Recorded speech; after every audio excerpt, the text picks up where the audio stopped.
പാവം പട്ടിണി കിടന്നു. പട്ടിണി ഒരുപാട് കിടന്നിട്ടുണ്ട്. സാധാരണ കുട്ടികള് സ്കൂളിൽ നിന്ന് ഒളിച്ചോടി പോകാന്ന് കേട്ടിട്ടില്ലേ? ഞാൻ ചെറുപ്പത്തില് അങ്ങാടിന്ന് ഒളിച്ചോടി അനാഥാലയത്തിൽ പോയി ചേർന്നിട്ടുണ്ട്. പഠിക്കാനുള്ള ആശമുണ്ട്, പോലീസ് ആവാനേ. അവിടുത്തെ സ്ഥിതിയൊക്കെ കഷ്ടം തന്നെയായിരുന്നു. പട്ടിണി എന്ന് പറഞ്ഞാൽ അതായിരുന്നു പട്ടിണി. ഓർഫനേജിന്റെ വളപ്പിൽ കുറെ പപ്പായമാരുണ്ട്. എന്നും പപ്പായ ഉപ്പിട്ട് വേവിച്ച് തരും. കഞ്ഞിയിലാണെന്ന് വെച്ചാൽ പറ്റിനേക്കാൾ കൂടുതൽ കല്ലും മണ്ണുവാ.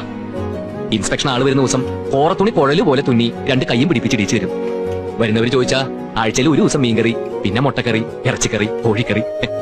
കോഴി എന്നൊക്കെ പറയുന്നത് അപ്പുറത്തെ പറമ്പിൽ ജീവനോടെ മാത്രമേ ഞങ്ങൾ കണ്ടിട്ടുള്ളൂ. ഞങ്ങൾ പൊട്ടന്മാര് പഠിപ്പിച്ചു തന്നൊക്കെ അതുപോലെ പറയുകയും ചെയ്യും.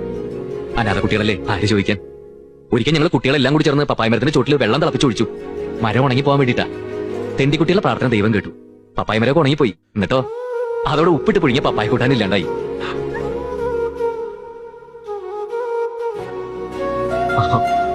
പട്ടിണിയാണെങ്കിൽ പഠിക്കണമെന്നുണ്ടായിരുന്നു. പോലീസായിട്ട് തെണ്ടിക്കുട്ടികളുടെ കഞ്ഞി